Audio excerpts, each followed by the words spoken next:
그래갖고 저번에 그 이야기 해줬죠. 중국 간 아가씨 이야기 해줬던가요, 제가. 개축일, 식상이 공망을 맞으니까 어떻게 하냐면은, 혹시 중국어 공부하시는데, 중국에 가서 중국말을 알아듣느냐, 자기가 외국 사람인지 아느냐 하니까는, 한 20분을 내가 옛날에 여행을 갔는데, 여행을 가서 뭘 했는데, 자하고 중국 변방을 다 돌았어요. 하여튼 말로. 다 돌다가 어느 여관을 자는데, 여관 주인이 딱 숙박계를 보고, 한국 사람이네. 그러면 한국 사람은 또 자는 데가 틀린 것 같대요. 안 된다. 그 20분 넘게 걸렸거든요. 중국 사람이 자기가 외국 사람인지 못 알아듣는다. 이 말을. 그런 식으로 말이 억수로 많다고요. 식상공망은 말 많다. 이것도 공식처럼 외워놓으시면 돼요.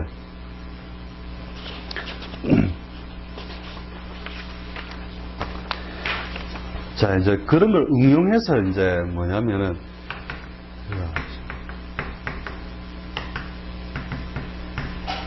자, 이 사람이 지금 스님이다. 그럼 어느 게 진짜 스님일까요? 응용편입니다, 응용편. 느낌으로 어느 것 같아요? 신축. 그쵸?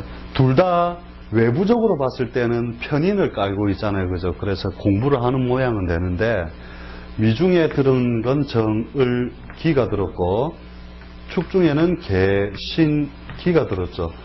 자, 이 팔자는 겉은 그냥 인수지만은, 자, 관도 있고, 재물도 있고, 그래서 명예와 재물을 숨겨놓은 모양이라서 실질적인 스님으로 보지는 아니하고, 여기는 개, 신, 기가 숨으로써 딱 수행 스님, 재관을 떠나버린 거죠. 재와 명예를 떠난 모양이다. 그래서 요거는 오리지널 스님으로 본다. 그 격에 이제 분류를 아시겠죠? 이렇게 분류를 해서 보니까 껍데기하고는 내용물하고 틀린 거예요. 토는 용신이다. 이러면 이제 진짜로 이런 게 이제 전혀 안 되는 거죠. 이때까지 했던 거. 토는 용신. 그 다음에 화는 희신이다. 그죠?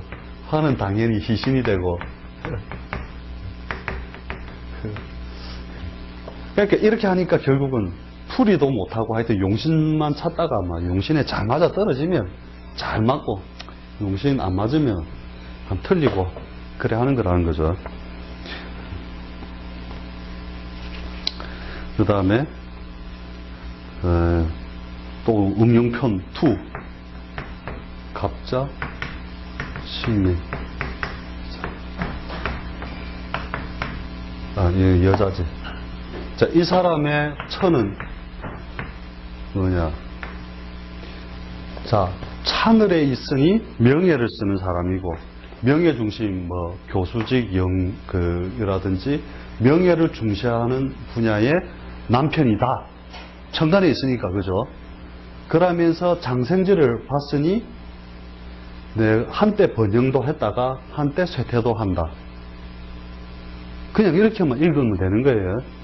그렇게 해석을 하면은 아무 이상 없이 해석이 된다. 보면 묘하다니까요. 이것도 보면은 뒤에 이제 뒤에 여기에 형이 들어가니 형에 의해서 뭐가 기술적 요소, 가공성, 형벌 이런 것들을 다루는 요소다. 이런 식으로 하고 계속 그걸 잡고 들어가는 거거든요. 뒷날에 12신살이나 이제 합, 형충, 파해 이런 것들에 의해서 이제 조건부로 이제 그 조건 속에 어떻게 변화하느냐만 이제 연구하면 되는 거고, 이제 이런 것도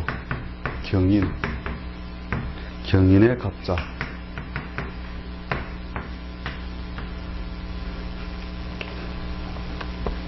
자, 하늘에 있으니,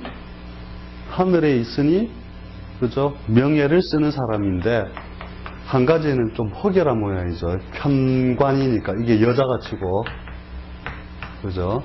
그런데, 땅에는 실력이 없이 절집이 앉아있으니, 실제로 돈을 많이 갖다 주거나, 실질적인 행사를 잘 못한단 말이죠. 그 다음에, 전에 우리 첫날에 했던 것처럼 요게 격각이 되죠. 이렇게. 그죠? 신자진이 움직이면 인호술이 일그러지고, 인호술이 들어오면 신자진이 일그러지고, 그래서 인이 자에 들어오면, 안방에 들어오려고 하면 잘 안 된단 말이에요. 그래서 항상 떨어져 지내는 남편이다. 그런데, 요런 게 이제 진짜 등대지기 남편이라 하거든요.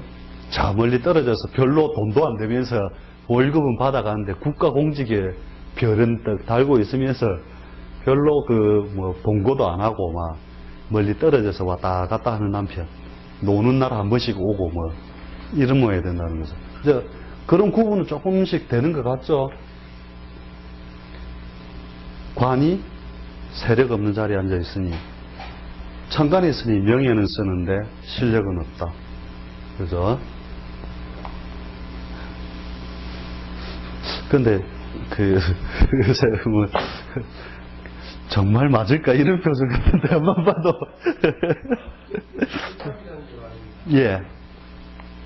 그러면 지지가 4개 있는데, 예. 4개를 다 서로 비교를 해봐야 되는 겁니다. 어떤 거를요? 예, 그거는 자꾸 하다 보면 격각이 보여요. 뭐냐면 한자를 띄우는 건데, 첫날 내가 일부러 큰 스님법 해준 이유가 있어요. 그걸 끝없이 봐야 되기 때문에. 그런데 팔자 볼 때 제일 먼저 봐야 될 게 음양을 먼저 봐야 되는데, 그 음양을 먼저 보는 조건 중에 하나거든요. 자, 그때 그랬잖아요. 그죠? 신, 자, 진이 득세했을 때, 이게 득세를 했을 때, 그죠? 자, 신, 유, 축, 진, 사. 자, 요거는 중간 단계에 와 있고, 그죠? 술, 인, 미, 술인미. 미란다. 진사, 오죠. 이렇게 되어 있죠. 양음이 튀어 오르니까 신자진이 뭐 하는지는 아시죠? 우리 삼합으로 신자진 운동이 수국을 만들어주는 역할을 하잖아요. 그죠? 술이 화국을 만드는 운동을 하죠. 그러니까 수가 올라갈 때 화가 일그러진단 말이에요. 그래서 이 논리 때문에 나온 게 뭐냐면 격각살이라는 것도 나오는 게, 격각도 나오고 그 다음에 상문조객살이 나오는 게 그런 거거든요. 여기서 뭐냐면은 신자진이 움직이기 시작을 해서 자기가 오면 술인오를 확실하게 짓밟아 버려요. 그게 몇 칸 사이냐? 하나, 두 칸이란 말이죠. 그 다음에 미, 오, 그죠? 그러니까 신년이 오면 오와 수를 상문조객에 걸리거든요. 상문조객이 왜 상문조객이 되겠어요? 우리가 상복 입을 일이 왜 생기느냐 하면, 바로 이 자를 팔자 내에 있는, 자기 팔자에 오나 술이 있다. 그죠? 신년이 오면 뭔가 하나를 회수시켜버리는 거예요. 그래서 제가 간단하게 보라 했잖아요. 올해 술년이니까 팔자에 자 있는 사람과 원숭이 신자 있는 사람은 올해 고롭다 했잖아요. 비경급제라 하더라도.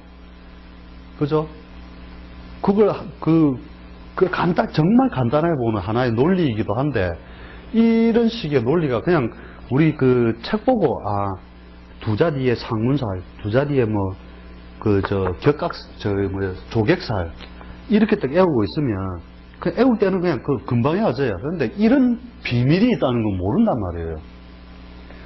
뭐냐면 대음양의 운동을, 예. 기회가 있다거나, 예. 술에 자자 이런 식으로 있다거나, 예. 그런 식으로 하면 더 많이 당하는 겁니다. 팔자 내에 있으면, 팔자 내에 있으면 조건부로 써요, 그거를. 그래서 제가 저번에 했던 게 자가 있고, 인이 있는데, 갑이 있다. 그죠? 이 수생목 안 된다 했거든요. 왜 안 되는지 이제 비입니까, 이거? 해 같으면 이게 하부에 의해서 이제 또 여러 가지 변화적인 요소가 같이 생기는데, 자는 인을 생하지 않아요. 그러면 뭐냐면, 이렇게 됩니다. 무가 있고, 무란다. 다시. 인이 있고 자가 있고 아까 그 친구 맞다. 갑자생이고 인월이니까 병인 일주고 그 다음에 이게 경오일주단 말이죠. 기억 정확하죠? 맞죠? 자, 보면, 자, 보입니까? 인 위에 병화장생이지만 자와 인을 같이 못 쓴단 말이에요. 이 인이 요 위로 갑과 록을 세웠죠. 그죠? 근데 이게 편제란 말이에요, 편제. 그죠? 근데 요거는 뭐냐면, 관과, 그 다음에 상관이 이렇게 딱 돼 있으니까, 요걸 같이 쓰는 게 아니라, 요거 쓰는 게 아니면, 요거를 써야 되는 거거든요. 그래서 그 친구가 뭘 했는가 들어보니까 포장마차를 했다. 그럼 포장마차는 이 상관을 썼을 것이다. 근데, 그죠? 인을 못 쓴단 말이에요, 이제. 요 인과 자는 이런 식으로 분리해서 쓰는 거예요. 이렇게 팔자 내에 격각이 있으면. 예. 그래서 올해 술이 오면 큰 뿌리를 흔들어 놨기 때문에 큰 변동이 있다. 그죠? 그래서 뭐냐면은 이 의미가 뒷날에 이제 뭐냐면은 그 대운만 보고 사주 보는 법 이런 것들하고 다 연계가 된단 말이에요. 이게 음양으로만 구분하는 거기 때문에 그래서 이 격각에 걸리면 결국은 그 하나를 훼손시키는 과정이 온다. 그럼 그 올해 술년 중에 언제 그런 게 되느냐 하면 한 번 더 격각에 이 술 때문에 자나 신이 훼손이 온다고 했잖아요. 그죠? 훼손이 오면 신유술, 해자축, 운이 오면 이 술년 중에 언제 일어나느냐 하면 인, 오, 술 중에 이것들이 결국 누가 죽으려고 하고 있었는데 달랑달랑 하고 있었는데 술년 중에 언제 죽겠느냐 하면 인, 오, 술달에 죽어요. 왜냐하면 이것이 신자를 확실히 밟고 있는데 왜 인오술이 화국으로서 신자진을 밟고 있는 중에 인오술이 다시 한번 들어오면 확실하게 이제 더 밟아서 제껴버리는 거죠. 그래서 그때 끊어진단 말이에요. 뭐 우리 그 영감님이 이제 꼬랑꼬랑 이제 돌아가실 것 같은데 언제 돌아가시겠습니까? 하면 요 때를 집어주면 돼요. 아시겠죠? 번말 개달 요 중에 하나 돌아가실 것 같다. 그러면서 날은 인묘 그 사람의 식신의 인묘 3일 전 다 기억나시지요? 네. 해보세요. 이게 억수로 중요하기 때문에 첫 시간부터 그냥 큰 스님부터 가르쳐 줄까요? 하면서 시작한 게 그거거든요. 뒤에 이제 팔자풀이가 전부 이러한 응용 능력을 가지고 풀어야 진짜 이제 잘 보여요. 오늘도 을묘 이렇게 을 있고 무자 그 다음에 을사 맞다. 을사에 무인일주. 지금 보면 아무것도 안 보이죠. 이 팔자 올해 운 아무것도 안 보이죠. 지금 올해 술년이란 말이에요. 그죠? 오늘 물어보길래 이 여자 감옥 안 갔나 이랬거든요. 그러니까 감옥은 안 갔고 벌금형만 500만 원 받았다는데 형사고발 뭐 다 해갖고 한 500만 원 받았다는데 자 보세요. 을 인묘하죠. 묘 인묘하죠. 술이 자 격각시킨 거 보이죠. 사 인묘하죠. 이는 신유술의 절퇴양지로 세력이 없이 무너졌죠. 무토 인묘하죠. 본래 일주 인묘하죠. 무토 인묘하죠. 한자도 못 쓰잖아요. 감옥 가는 거라면 이런 게. 근데 감옥은 안 갔대. 뭐. 이런 식으로 지지대세가 다 들어가니까 내가 경험적으로 보니까 감옥 아니면 산중이라 보니까. 근데 세속에 있는 사람이 뭐 이런 아가씨가 산중으로 갔겠어요. 근데 감옥 갔다 이랬는데 벌금형만 500만 원 받았는데 이 아가씨가 직업이 뭐였냐면 딱 보고는 뭐를 생각했냐면 처음에 야 인수도 있고 정제도 있고 비견이 무리 짓고 이래서 야 애매하다. 근데 이 사람의 활동을 보니까 사람 말이죠.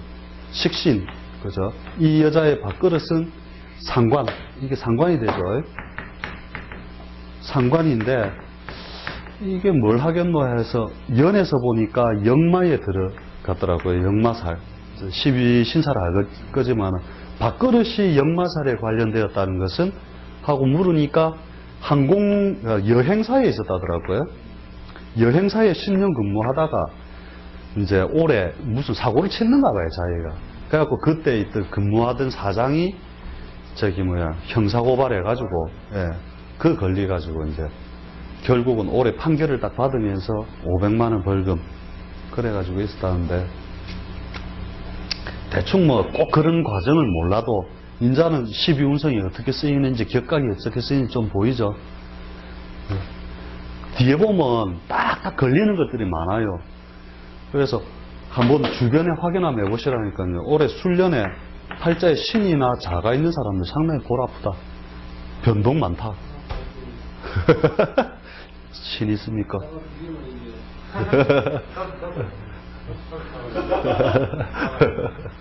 네. 그래서 또 하나의 비법으로 가셔드리면 뒷날에 우리가 인수가 우리 문서로서 그 부동산의 변동 이런 걸로 보잖아요. 그런데 실제로는 꼭 그런 것이 아니라 이렇게 격각이 와서 어느 한 글자를 훼손시키면 그 자체도 거주지의 이동 변동으로 봐요. 왜냐하면 내가 살고 있는 하나의 공간으로 보기 때문이거든요. 요거를 그 공간의 이동을 뜻한다는 뜻도 돼요. 그래서 특히 연 같은 걸 건드리면 네. 자를 예. 그렇죠. 예. 그래서 뭔가 이동 변동에 관한 일. 그 다음에 이제 보통 책대로 하면 상문 조객살이 걸리니까 이제 일가 친척에 그 곡사나 초상 이런 것들이 따를 확률이 높다. 이래 보는 거죠. 그래서 그 옛날 시대에는 곡사 초상이 이게 상문 조객살에 걸려도 옛날에는 지방끼리 한 마을에 살았단 말이에요. 그래서 잘 드러나는데 현대사회에는 거의 혼자 살기 때문에 잘 안 드러나거든요, 상문 조객은. 대신에 개인적인 어떤 그 변동 요소들 오는데 누가 하나 죽어보면 그걸로 떼었다 보고 요것들이 이제 조금 훼손이 덜 하다라고 보는 거거든요. 상문 조객이 한번 희생을 당했으니까. 그죠? 일단, 죽는다. 예.